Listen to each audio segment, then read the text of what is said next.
Bismillahirrahmanirrahim. Innal hamdalillah nahmaduhu wa nasta'inuhu wa nastaghfiruh wa na'udzu billahi min shururi anfusina wa min sayyiati a'malina.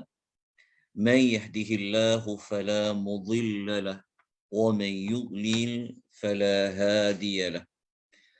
Wa ashhadu an la ilaha illallah wahdahu la syarika lah wa ashhadu anna Muhammadan abduhu wa rasuluhu amma ba'd.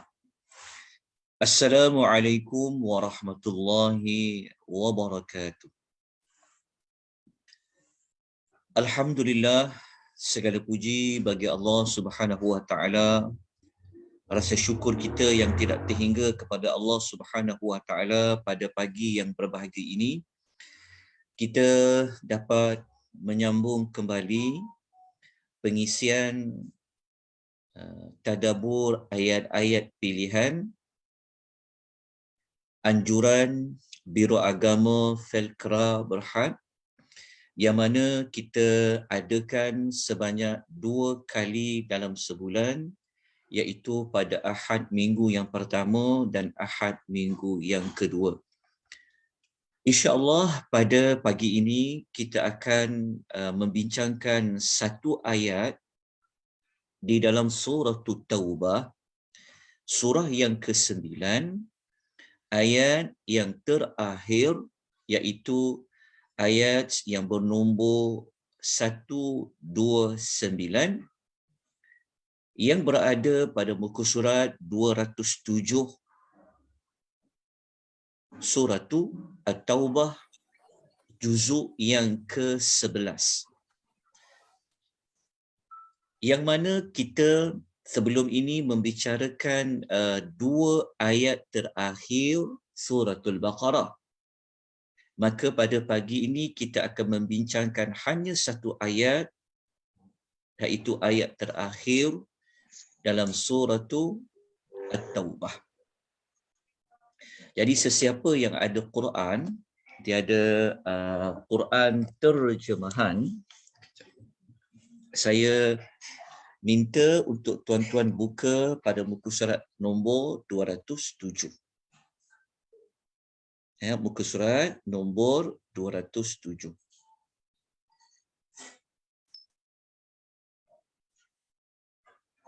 Ayat yang dimaksudkan, ayat ini saya yakin tuan-tuan dan puan sudah pun menjadikan ia sebagai zikir harian, zikir yang dibaca pada waktu pagi, zikir yang dibaca juga pada waktu petang.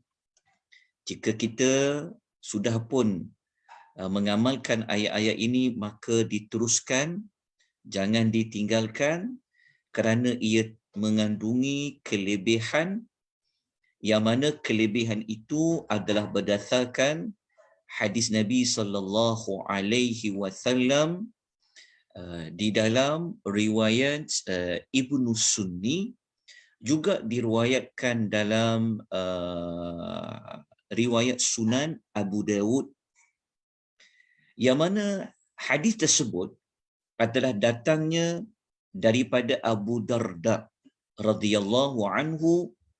Nabi sallallahu alaihi wasallam bersabda, "Man qala fi kulli yawmin hina yusbih." Sesiapa yang membaca pada waktu pagi, wa hina yumsi, dan dia juga membaca pada waktu petang setiap hari. Maknanya Nabi SAW memberitahu tentang sesiapa yang pada setiap harinya, pada waktu paginya dan juga pada waktu petang, apa yang dia baca? Hasbiyallahu la ilaha illahu tawakkaltu. Hasbiyallahu la ilaha illahu alaihi tawakkaltu wa huwa rabbul arsyil azim. Jadi zikir ini, bacaan ini sebenarnya adalah ayat yang berada dalam surah Taubah ayat yang ke-129. Cuma kalau ayat dalam surah Taubah ini, sebelum kita menyebut perkataan hasbiyallah, kita akan menemui terlebih dahulu perintah dari Allah, iaitu a'udzubillahi minasyaitonir rajim fa in tawallaw faqul fa in tawallaw faqul. Zikir yang Nabi gesa kita baca pada hadis yang kita sebutkan tadi, dia tidak ada pada kalimah fa in tawallaw faqul. Tetapi ayat 129 ada. Nanti kita akan bincangkan apa maksud tawallaw, apa maksud faqul. Tapi untuk zikir harian kita, kita tak perlu baca fa in tawallaw faqul, kita terus ambil kepada intipati doa bermula daripada hasbiyallahu la ilaha illahu alaihi tawakkaltu wa huwa rabbul arsyil azim. Okay.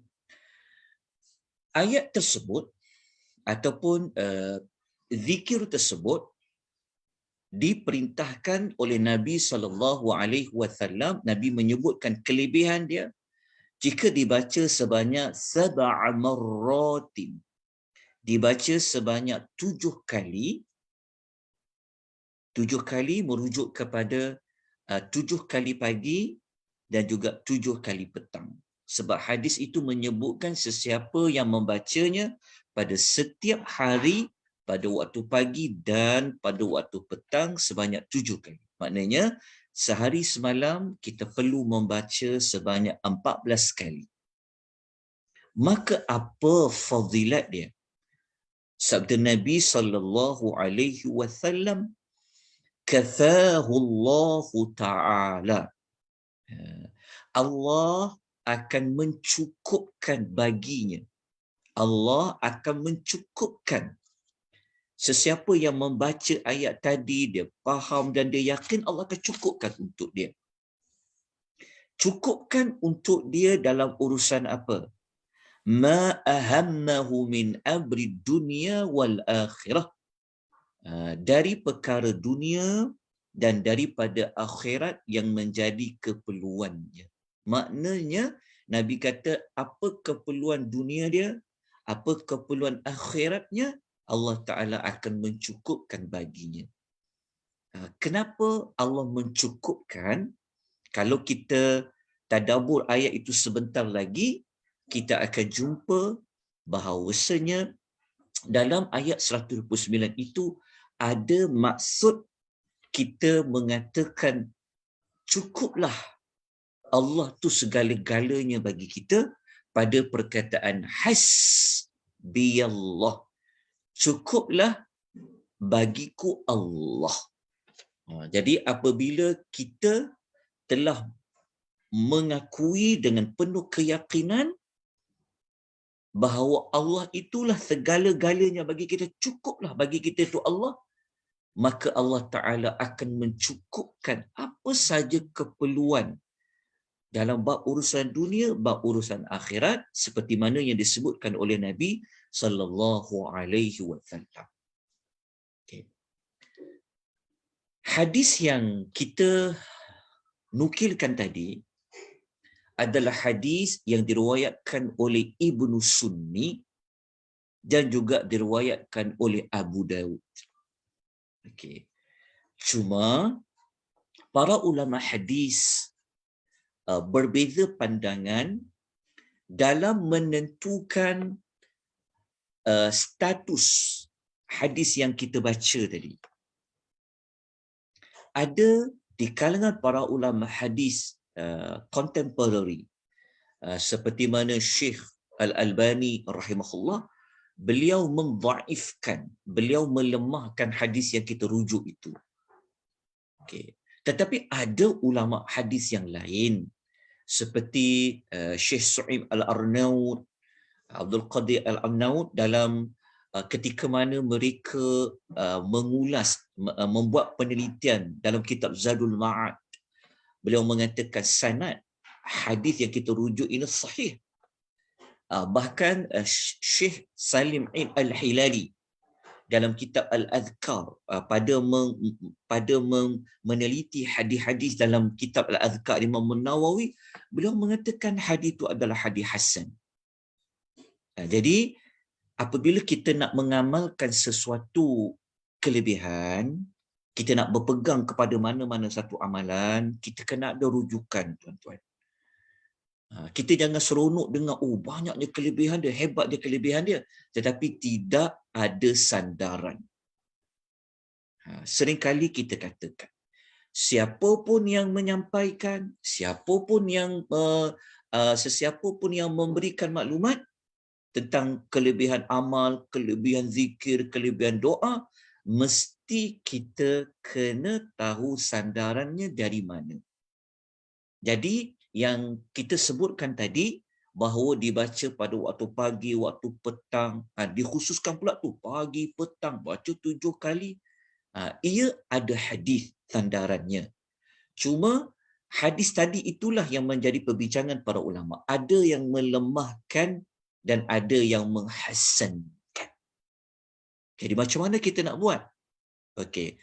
Kalau kita pernah mempelajari tentang penggunaan hadis-hadis yang dhaif, hadis-hadis yang lemah, maka ada sebahagian ulama mengatakan kalau hadis itu lemah berkaitan dengan bab tarhib wa targhib dalam bab fadail, maka diharuskan untuk menggunakan ia dengan beberapa syaratlah. Tetapi kita sebut tadi dah, hadis ni statusnya ada ulama kata hasan, bukan dhaif, ada ulama kata lemah. Jadi kesimpulannya, boleh untuk kita berpegang kepada hadis tadi untuk kita mengamalkan membaca setiap hari 14 kali ayat 129. Okay, tetapi ayat 129 itu jangan dibaca kesemuanya. Kena terus pergi kepada ayat hasbiyallahu. Jadi tidak perlu dibaca fa in tawallaw faqul. Iaitu kita tinggalkan ketika mana kita nak amalkan dia sebagai zikir pagi dan petang. Jadi moga-moga tuan-tuan dan puan dapat mengetahui akan kelebihan zikir ini yang dianjurkan oleh Nabi sallallahu alaihi wasallam. Zikir ini kalau boleh, seboleh-bolehnya kita jangan tinggalkan. Kerana ia memberikan kita manfaat yang sangat besar. Jiwa manusia ni, kan, kalau kita tak lawan hawa nafsu kita, kita akan rasa selalu tak cukup. Ini tak cukup, ini tak cukup. Jadi bagi mengkayakan jiwa, nak jadi seorang yang rasa berpada dengan apa yang Allah bagi. Untuk dia rasa macam, kita rasa macam dah banyak dah Allah bagi dalam hidup dia tu, maka hatinya mesti dididik dia. Maka moga-moga dengan membaca zikir ini, Allah mencukupkan apa yang kita perlukan dalam hidup kita. Sesiapa yang mengamalkan, jangan ditinggalkan, insya-Allah. Sudah pasti, sudah pasti tuan-tuan, kalau hadis ini kita guna pakai rujukannya, maka sudah pasti Allah Ta'ala akan tunjukkan apa yang sebenar-benarnya seperti mana yang dijanjikan oleh Nabi sallallahu alaihi wasallam. Okay. Sekarang kita pergi kepada tadabbur ayat 129. Okey. Tuan-tuan dah buka Quran muka surat 207. Cuma saya mohon maaf kerana saya tidak dapat menyediakan nota seperti mana tadabbur dua ayat yang terakhir yang kita pernah pelajari sebelum ini. Jadi saya mohon maaf di atas di atas kekurangan pembelajaran kita pada pagi ini. Sebab belajar online ni sepatutnya sebaik-baiknya perlu ada nota rujukan. Okay, tapi tak apa, saya harap tuan-tuan dan puan boleh mengambil ataupun berusaha dengan lebih gigih untuk mencatat perbincangan kita tentang ayat yang terakhir ini. Muslimin dan muslimat rahimani wa rahimakumullah. Kita mulakan dengan ayat 129. A'udzu billahi minasyaitonir rajim. Fa in tawallaw faqul. Ayat 129 ini Allah mengatakan fa in, maka jika, tawallaw, mereka berpaling. Jika mereka berpaling. Okay. Mereka ni siapa? Okay. Mereka yang dimaksudkan dalam ayat ini ialah orang-orang yang kafir. Jika mereka berpaling. Apa maksud tawallaw? Mereka itu telah berpaling. Okay. Kita semua sudah sedia maklum bahawasanya tugas Nabi SAW adalah menyampaikan dakwah. Apabila Nabi menyampaikan dakwah, maknanya Nabi menyampaikan segala apa yang diperintahkan oleh Allah untuk disampaikan. Tetapi ada manusia yang berpaling. Okey. Berpaling di sini, kalau tuan-tuan dapat merujuk dalam tafsir Ibnu Kathir, dinyatakan perincian berpaling itu apa? Berpaling di sini maksudnya berpaling daripada syariat yang disampaikan oleh Nabi sallallahu alaihi wasallam. Sedangkan syariat yang Nabi bawa, yang Nabi sampaikan ini agung. Syariat yang Nabi bawa ini suci. Syariat yang Nabi bawa ini sempurna. Dan syariat yang Nabi bawa ini lengkap, menyeluruh untuk kehidupan manusia dunia dan di hari akhirat. Itu maksud mereka telah berpaling. Berpaling. Berpaling daripada wahyu, berpaling daripada syariat yang Nabi bawa. Sedangkan syariat yang Nabi bawa itu semuanya adalah dari Allah Subhanahu wa ta'ala. Okey, tuan-tuan jelas tentang maksud ayat ni. Okey. Kalau tuan-tuan nak lebih lagi jelas, nak lebih lagi katanya apa, nak dapatkan lebih penghayatan lagi, maka tuan-tuan dan puan-puan digalakkan untuk merujuk ayat yang sebelumnya. Kena rujuk ayat yang sebelumnya. Yang mana ayat yang sebelumnya iaitu ayat 128. Ayat 128, kalau kita baca, kita akan menemui Allah menceritakan kepada kita tentang siapa itu Nabi Muhammad sallallahu alaihi wasallam. Itulah ayat 128. Saya yakin tuan-tuan biasa dengar ayat 128 ini yang ia bermula dengan ayat laqad ja'akum ar-rasulum. Sesungguhnya telah datang kepada kamu seorang Rasul. Jadi ayat 128 ni, sasaran ayat ini adalah Allah nak tujukan kepada umat manusia yang Rasul telah datang kepada mereka. Kalau kita sedia maklum, memang khususnya pada orang Arab musyrikin, tapi ayat ni juga sasarannya adalah kepada kita. Kepada kita. Sebab kum tu adalah kamu. Jadi ayat 128 ni, Allah Ta'ala sasarkan mesej dia adalah kepada kita. Dengan Allah memberitahu bahawa kamu ni telah didatangkan, telah datang kepada kamu, telah diutuskan kepada kamu seorang Rasul. Jadi untuk faham ayat 129 ni, maka kena merujuk juga ayat 128. Jadi ayat 128 ni, Allah Ta'ala menceritakan kepada kita tentang Rasul yang Allah datangkan itu, apa sifat dia, apa ciri kriteria dia. Kalau tuan-tuan baca secara keseluruhannya, tuan-tuan akan menemui ada 5 sifat ciri yang ada pada Rasulullah sallallahu alaihi wasallam. 5 sifat itu apa? Nombor 1, sifat yang ada pada Nabi sallallahu alaihi wasallam, Rasul yang Allah hantar kepada kita itu Nabi Muhammad sallallahu alaihi wasallam.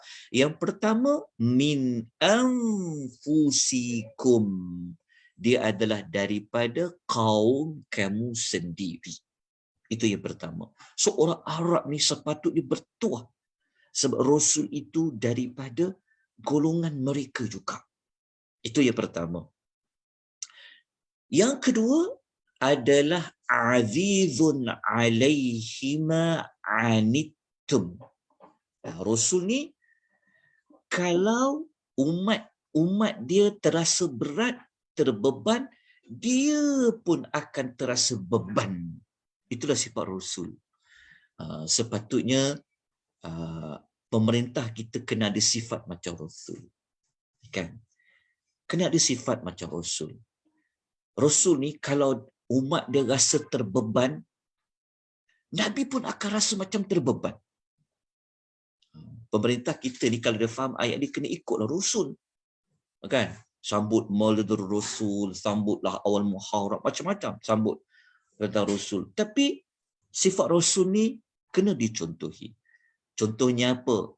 Sekarang barang naik, contoh kan, macam-macam. Sepatutnya pemerintah, kalau rakyat dia rasa macam terbeban, maka sepatutnya pemerintah pun akan rasa terbeban.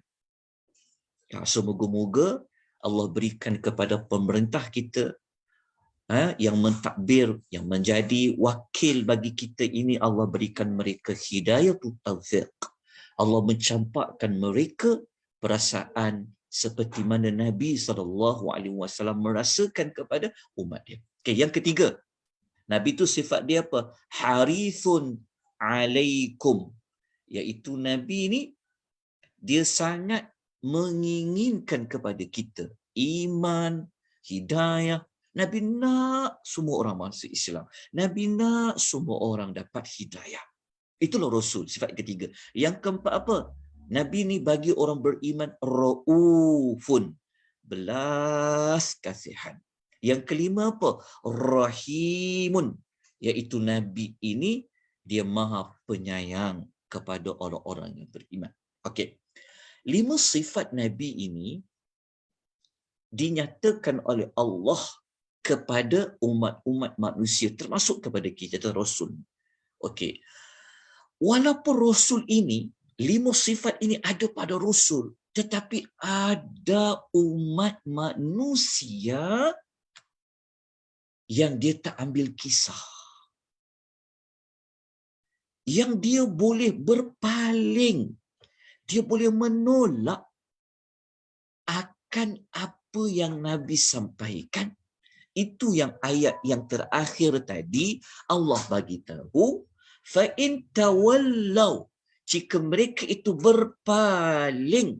Berpaling daripada siapa? Berpaling daripada syariat Nabi Muhammad. Okey.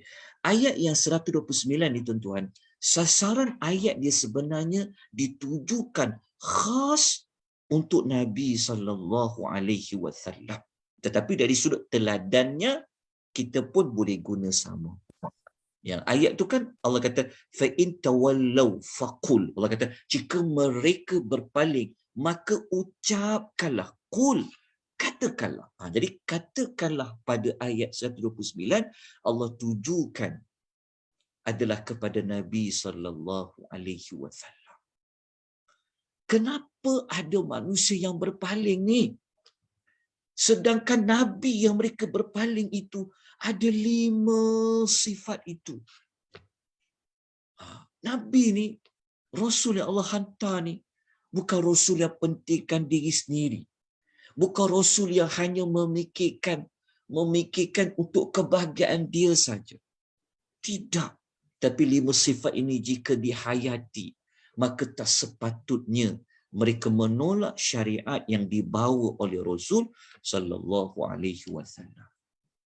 Tetapi jika ada yang berpaling, maka apa yang Nabi sallallahu alaihi wasallam hendak lakukan, yang Nabi kena lakukan itulah yang Allah katakan faqul, maka katakanlah. Maknanya ayat 129 ini ada perintah dari Allah kepada Nabi, apa yang Nabi perlu ucapkan setelah ada manusia yang berpaling. Ini yang kita akan perincikan. Sekurang-kurangnya kita dapat hubung kait antara ayat laqad ja'akum 128 dengan ayat fa in tawallau. Okay. Perkaitan dia. Okay. Oleh kerana itu, kalau kita tahu perkaitan dia, ada setengahnya kata, oh, kena baca juga ayat 128 tu. Okey. Wallahu ta'ala alam, setakat hadis yang kita baca mula-mula tadi, dalam hadis riwayat Ibnu Sunni, riwayat Abu Daud, Nabi tak cakap pun kena baca ayat laqad ja'akum. Tetapi Nabi suruh baca ayat 129. Justru itu berpadalah, cukuplah dengan apa yang Nabi gesa kepada kita baca terus pada ayat hasbiyallahu la ilaha illahu. Jika tak baca ayat 128 pun tak apa. Sebab apa? Tak apa. Sebab Rasul menyuruh ayat hasbiyallah. Kerana ayat 128 itu Allah menceritakan tentang Rasulullah sallallahu alaihi wasallam. Jadi kalau kita nak jadikan dia sebagai doa, dia sekadar kita cerita tentang Rasul. Okey. Kemudian untuk lebih dapatkan lagi penghayatan, memahami kenapa Allah perintah Nabi baca hasbiyallahu la illahu tu, maka saya nak mengajak tuan-tuan dan puan-puan untuk tuan-tuan membaca ulasan komentar yang telah ditulis oleh Buya Hamka dalam tafsir Al-Azhar. Siapa yang ada tafsir Hamka, tafsir Al-Azhar, saya minta tuan-tuan buka pada tafsir tersebut, tuan-tuan akan dapat lebih lagi memahami ayat ini dan tuan-tuan akan dapat lagi dia punya penghayatan dia. Kerana Buya Hamka, beliau telah menghubungkaitkan ayat 128 dengan ayat 129. Okey, izinkan saya untuk membacakan apa yang telah ditulis oleh Buya Hamka. Sangat menarik, tuan-tuan dan puan-puan.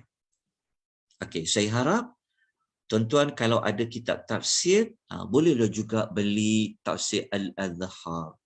Boleh dijadikan sebagai rujukan ketika mana kita nak memahami sesuatu ayat. Tapi tak cukuplah dengan tafsir Al-Hamka, tafsir Hamka, tafsir Al-Azhar. Boleh jugalah tafsir Ibnu Kathir ke, tafsir Al-Munir ke. Baik. Dalam tafsir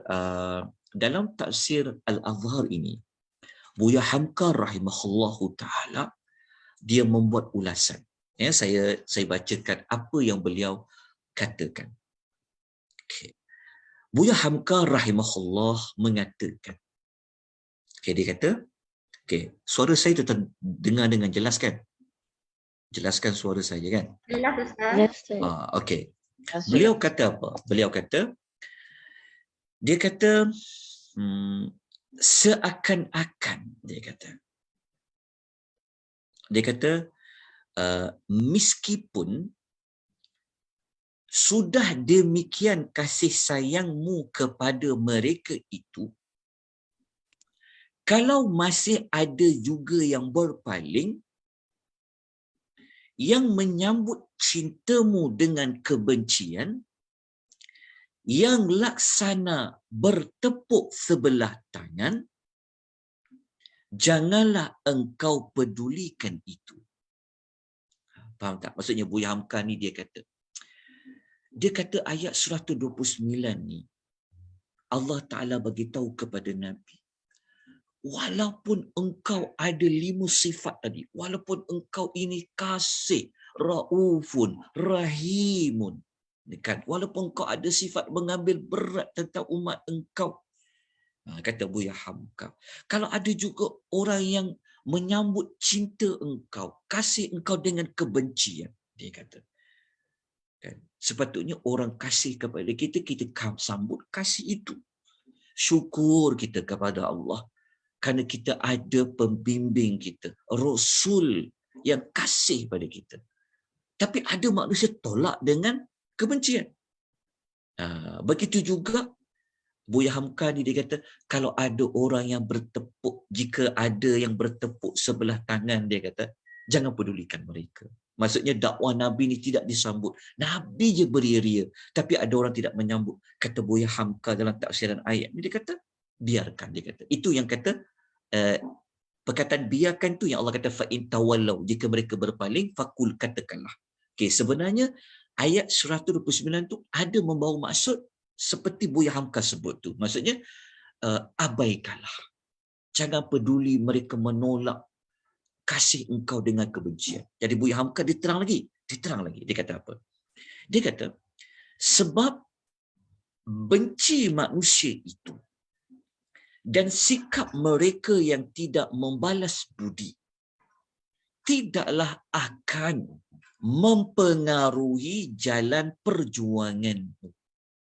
Maknanya Buya Hamka kata, ayat tu seolah-olah Allah bagi tahu, walaupun manusia ni benci engkau Muhammad, walaupun manusia ini tak berterima kasih, membalas budi kepada engkau wahai Muhammad, semua tindakan mereka itu tidak akan menggugat perjuanganmu dalam menyampaikan dakwah. Lepas tu Buya Hamka dia ulas lagi, dia kata, katakanlah bahawa bagiku, kan Nabi kata kepada Allah, kata kepada Nabi kan, fakul, katakanlah. Okey. Orang yang sayang ke atau benci, orang yang menerima atau menolak, tidaklah akan dapat menggeser pendirianku. Maksud dia, Buya Hamka kata, seolah-olah ayat itu Allah bagi tahu, sebab ayat itu nanti kita akan jumpa perkataan cukuplah bagiku. Seolah-olah membawa makna apa? Apa pun reaksi manusia kepada Nabi, sudut kalau ada orang menerima ke, ada orang menolak ke, orang sayang ke, orang benci ke, Nabi tetap kukuh pendirian dia. Dakwah kena disampaikan. Kan? Jihad Nabi menyampaikan dakwah. Okey. Jelas tuan-tuan, ulasan Buya Hamka. Cantik ulasan dia. Kalau tuan-tuan baca sebab mudah faham. Jadi tuan-tuan boleh baca pada ulasan Buya Hamka. Sekejap lagi saya akan sambung lagi apa yang diulas oleh Buya Hamka dalam tafsir Al-Azhar. Okey. Kemudian kita terus pergi kepada ayat faqul, maka katakanlah. Jumpa perkataan qul dekat situ, faqul, maka katakanlah. Okey. Ada satu ulasan yang sangat menarik oleh Pak Quraish Shihab dalam tafsir Al-Misbah.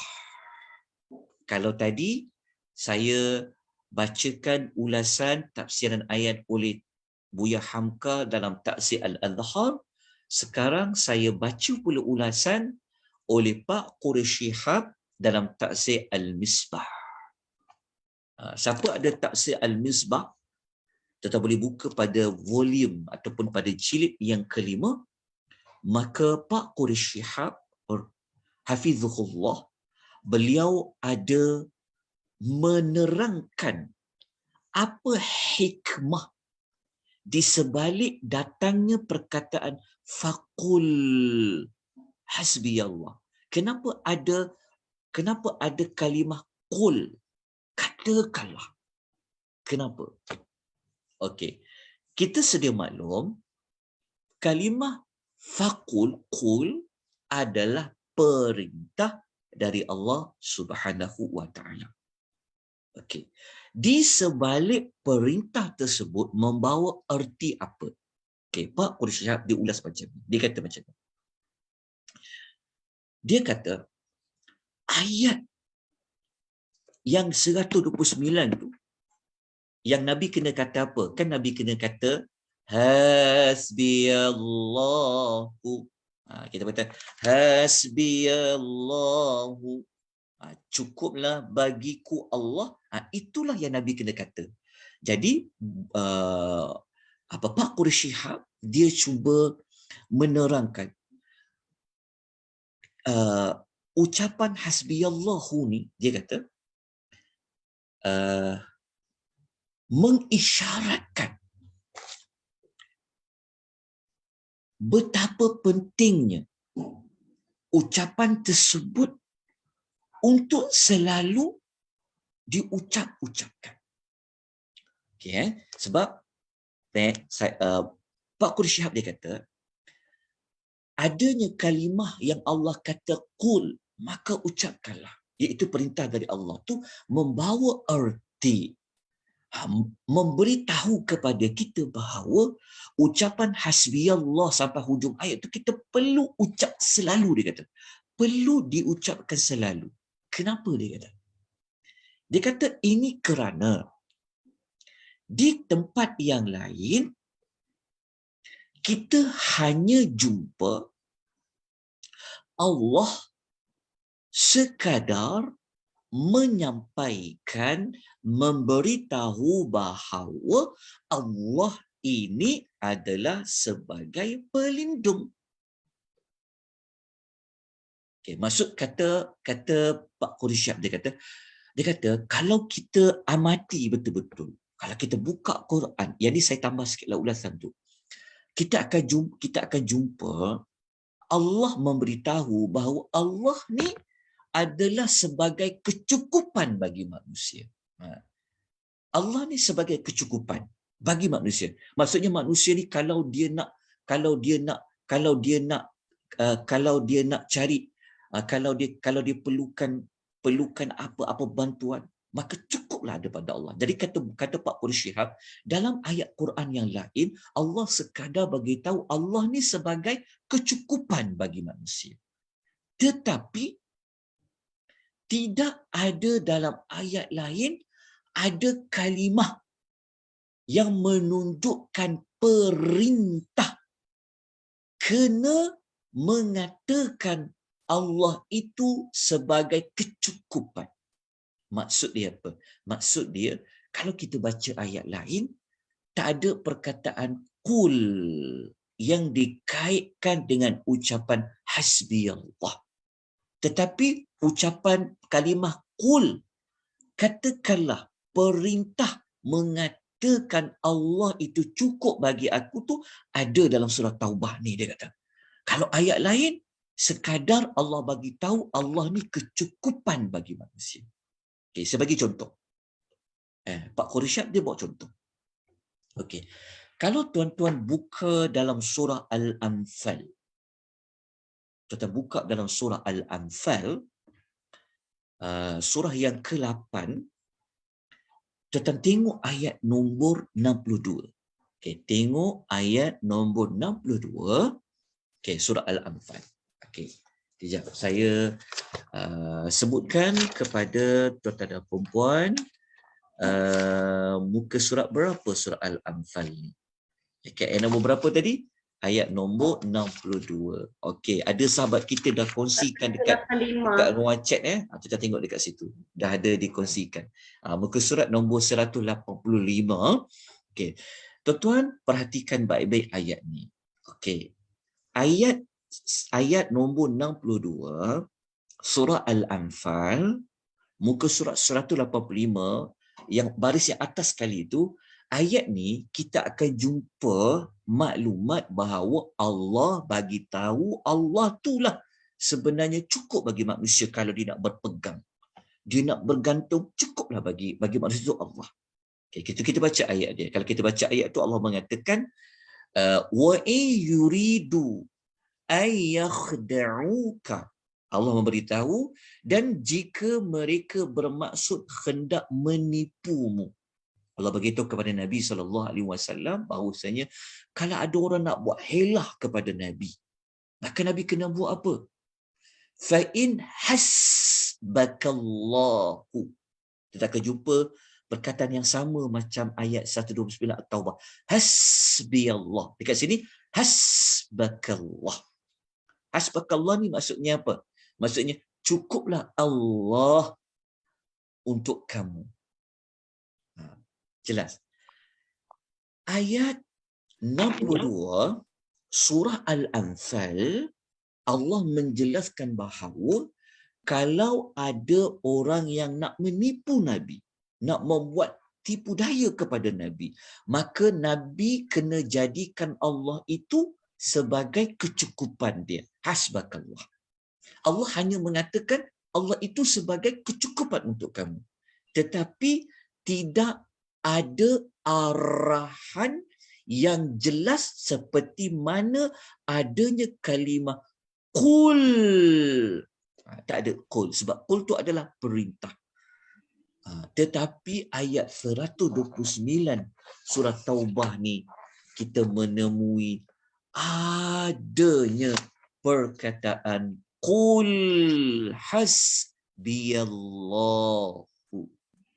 Katakanlah hasbiyallah, cukuplah bagiku Allah. Okay. Setakat ni kita boleh faham tak? Kita boleh faham. Jelas tak tuan-tuan perempuan? Perlu saya buat pengulangan? Jelas Ustaz, alhamdulillah. Dapat tak?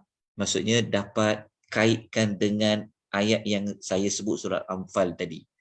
Sebab saya bimbang juga, takut nanti kata sekejap surah Anfal, sekejap surah At-Taubah, mana satu nak bincang ni? Okey, sebab tu saya perlukan maklum balas dari tuan-tuan dan puan-puan supaya tuan-tuan mengetahui apa sebab kita mengemukakan ayat-ayat lain selain daripada ayat yang kita sedang bicarakan untuk ditadabur pada pagi ini.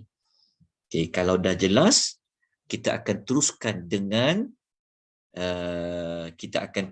dengan tafsiran apa maksud hasbiyallahu. Okey, kalau kita baca, kalau tengok pada terjemahan, hasbiyallah tu maksudnya cukuplah Allah bagiku. Okey, kita kata cukuplah Allah bagiku. Okey, apa makna di sebalik ucapan cukuplah Allah bagiku? Tuan-tuan, kita kena tadabbur baik-baik, kena faham, kerana kita nak jadikan ayat ini dalam zikir harian kita. Jadi kalau zikir yang mustajab, zikir yang bagi manfaat, dia perlu diiringi dengan faham dan ia perlu ada keyakinan. Macam mana nak yakin? Macam mana kita nak bertawakal kalau kita tak yakin? Jadi untuk dapat keyakinan, kena faham dahulu. Okay, sebab tu kita ulas panjang, walaupun satu ayat. Okey, hasbiyallah ni maksudnya kalau kita baca terjemah maksudnya adalah kita kata cukuplah Allah bagiku. Apa maksud cukuplah Allah bagiku? Okey. Kalau kita rujuk dalam tafsir Ibnu Katsir. Okay, dalam tafsir Ibnu Katsir, tafsir Al-Quranul Azim. Ibnu Katsir kata, cukuplah Allah bagiku membawa kepada makna kita katakan cukuplah Allah menjadi pelindung bagiku. Okey, jelas. Jadi tambahlah perkataan cukuplah Allah bagiku, kita boleh letak makna dekat situ sebagai pelindung bagiku. Itu makna pertama. Kita kata hasbiyallahu, kita kata cukuplah Allah bagiku sebagai pelindungku. Ada kat situ. Itu satu maksud.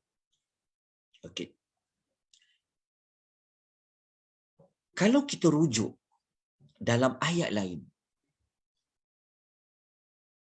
kita akan menemui memang Allah itu patut, layak untuk dijadikan pelindung. Allah ini satu-satunya pelindung kita.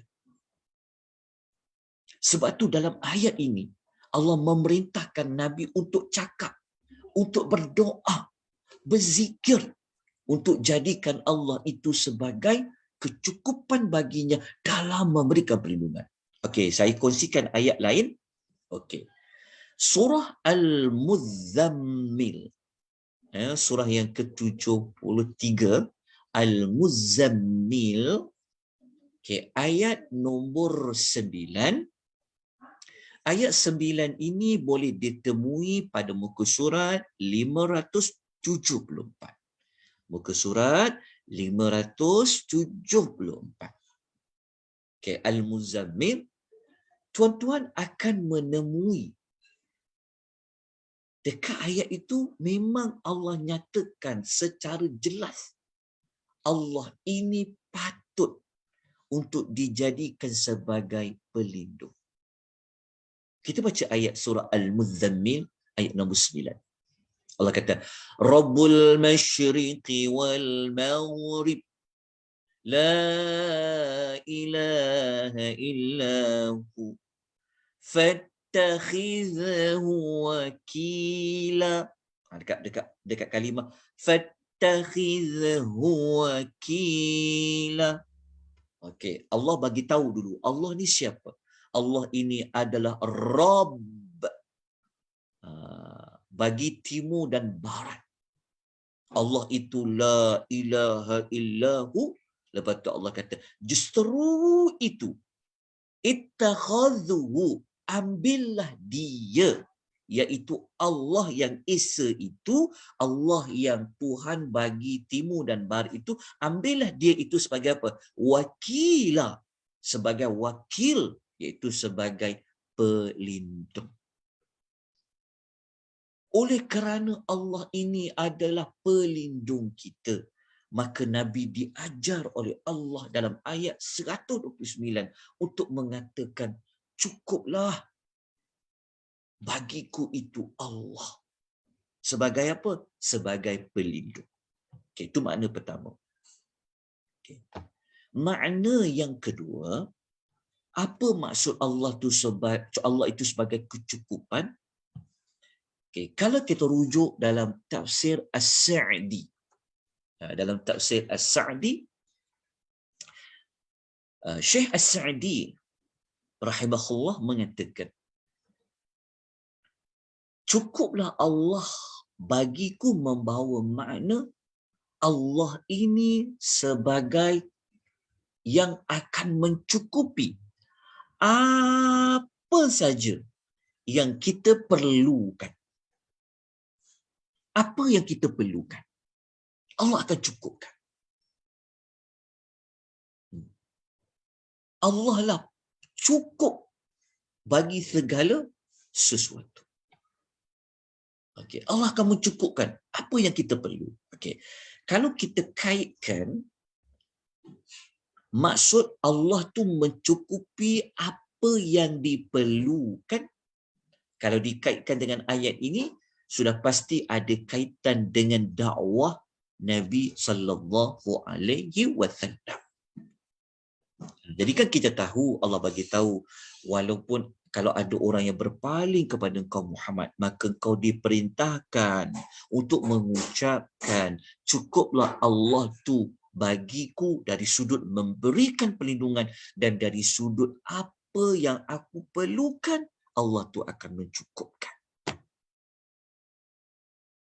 Okey. Jelas tuan-puan? Okey, nak faham lagi, saya akan kembali membaca ulasan Buya Hamka dalam Tafsir Al-Azhar. Okey, tuan-tuan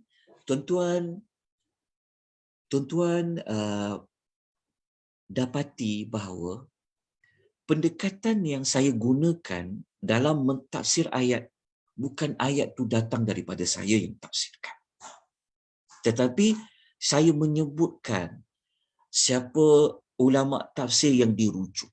Secara tak langsung tuan-tuan belajar, untuk kita faham sesuatu ayat, kan, kita perlu merujuk pada mana-mana kitab tafsir yang muktabar. Kalau kitab tafsir bahasa Melayu, kita boleh rujuk antaranya Tafsir Al-Azhar, kita boleh rujuk dalam Tafsir Al-Misbah. Kalau kitab tafsir klasik yang awal-awal tapi dah ada terjemahan dia, seperti Tafsir Ibnu Kathir. Tuan-tuan lihat, tuan-tuan belajar sesuatu. Sambil saya membimbing solat tadabbur ni, saya bukan sekadar nak bagi bulat-bulat makna itu, tetapi saya mengajar kepada tuan-tuan tentang metodologi bagaimana nak memahami ayat ini. Jadi untuk memahami sesuatu ayat, kita perlu merujuk kepada kitab tafsir yang sedia ada. Kalau kita tak rujuk, takut kita tersalah faham.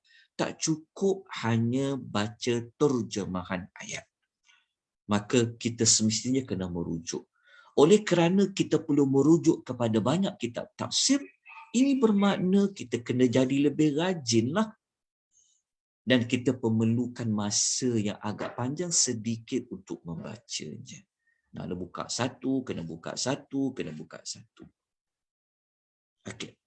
Jadi saya teruskan membaca ulasan Buya Hamka dalam Tafsir Al-Azhar. Okey. Dia kata begini. Beliau mengatakan bahawa, beliau ulas apa sebenarnya pengertian di sebalik cukuplah Allah bagiku. Kata Buya Hamka, dia kata, sebab bagiku Allah itu sudah cukup. Cukup kenapa? Sebab Allah itu tempat aku berlindung. Tempat aku berlindung. Walaupun ada manusia yang berpaling dari seruanku, belas kasihanku mereka sambut dengan kebencian. Namun bagiku kasih sayang Tuhan kepadaku cukuplah dari segala apapun yang ada di dunia ini. Kata Buya Hamka, maksud cukup tadi Allah tu sebagai cukup, dia tambah satu maklumat, iaitu cukuplah kasih sayang Tuhan yang Allah beri sudah cukup daripada segala apapun yang ada di dunia ini. Itu penambahan maklumat. Maknanya kalau kita kaitkan ayat ni dengan ayat sebelum, kan ayat sebelum ni 128 kan, Allah kata Nabi Muhammad ni sayang kepada umatnya, belas kasihan, rahimun. Tapi ada umat manusia yang tidak membalas kasih sayang itu kepada Nabi. Nabi sanggup berkorban untuk umatnya, tapi umatnya memandang ringan, tidak berterima kasih. Maka Nabi mengatakan, dan ini sangat mendalam maknanya, kan? Membawa maksud apanya? Kalau semua manusia dah benci dah, tetapi kita masih ada kasih sayang Allah. Kasih sayang Allah itu sudah mencukupi daripada segala apa yang ada di dunia ini. Sudah besar zikir ni kalau kita faham, kan? Kita dalam kesulitan, dalam kepayahan, kadang-kadang tak ada orang yang boleh tolong kita dah. Sebab ada orang fed up dah dengan kita. Ada orang dah benci dah kita. Kan? Ada orang dah tak sanggup nak dengar dah betul apa yang kita nak jual. Kan? Kadang-kadang siapa adik-beradik pun lari daripada kita. Kan? Betul tak? Kadang-kadang best friend kita pun dah macam tak nak dah tahu apa yang kita hadapi. Sampai ada manusia blok kita, buang kita, boykot kita. Tetapi kalau kita faham ayat ni, kita akan bangkit, bangun, menempuh segala apa yang ada di dunia ini dengan kekuatan. Sebab apa? Sebab kita meyakini Allah ni cukup bagi kita semua. Manusia yang tak nak bantu kita tu, manusia yang tak nak dengar masalah kita tu, manusia yang tak mau bersusah payah dengan kita tu, mereka itu juga sebenarnya Allah yang cukupkan. Allah yang tolong mereka. Jadi ayat ini mengajar kepada kita. Kita kena bergantung penuh pada Allah Azza wa Jalla. Orang tak faham perasaan yang kita alami, betul tak? Orang tak nampak kita ni murung. Orang tak nampak kita ni bersedih. Orang tak nampak. Kita bukan jenis manusia yang suka meluahkan segala-galanya di media sosial. Kita bukan suka jenis meluahkan kesusahan kita dengan bersembang di kedai-kedai kopi. Tetapi Allah, Dia mengetahui apa masalah kita, apa yang kita sedang hadapi. Macam mana Allah mengetahui Nabi hadapi apa? Apa yang Nabi hadapi, ditolak dakwah dia. Tapi cukuplah Allah. Ayat ni memang besar tuan-tuan. Ayat ni memberikan impak yang besar kalau kita faham. Selama ni kadang-kadang kita banyak bergantung pada manusia. Gantung pada manusia. Jangan. Kita kena letakkan Allah tu segala-galanya bagi kita. Hasbi Allah. Cukuplah Allah bagiku. Jadi kalau kita baca Buya Hamka tulis, dia kata, kalau dikaitkan dengan ayat sebelum tu, dia kata cukuplah Allah. Cukuplah kasih sayang Allah. Kita ni tuan-tuan, biarlah kita kehilangan kawan-kawan tu. Kawan dah tak nak kawan dengan kita. Tak apa. Biarlah kita kehilangan kawan. Biarlah kita kehilangan follower. Kalau ada adik-beradik yang buang kita sekalipun. Tetapi kita tak nak kehilangan Allah walaupun sedetik dalam hidup. Ada manusia, dia suka cari sayang manusia ni, dia tak nak manusia itu hilang dalam hidup dia. Tetapi dia sanggup bagi Allah murka pada dia. Janji dia tak hilang manusia. Allah marah, tak apa. Jangan. Sepatutnya kita cari sayang Tuhan daripada cari sayang manusia. Kita cari dulu redha Allah daripada redha manusia. Tapi ada di kalangan manusia, biarlah manusia redha pada dia. Baik aku jaga hati, biarlah hati manusia itu dijaga daripada hati Allah. Jangan. Dari ayat ni kalau kita faham dia, kita baca ulasan sekejap lagi, kita baca lagi Buya Hamka ulas, Masya Allah, sangat mendalam. Sebab itu kita cakap pada awal tadi, jangan tinggalkan. Ayat ni Allah perintah pada Nabi supaya dibaca. Fakul, perkataan kul itu. Kalau ayat tu Nabi pun sallallahu alaihi wasallam pun kena baca, maka apatah lagi kita, maka seharusnya kita membacanya. Jadi moga-moga kita dapat sesuatu daripada kupasan sehingga kepada ayat faqul hasbi Allah. Sebab itu kelebihan zikir tadi tu, Allah akan mencukupkan keperluan dunia dan akhirat. Allah lah pemegang dunia ni, tuan-tuan dan puan-puan. Kunci kebahagiaan ada pada Allah. Kunci ketenangan ada pada Allah. Tuan-tuan, kunci kekayaan, rezeki pada Allah. Kenapa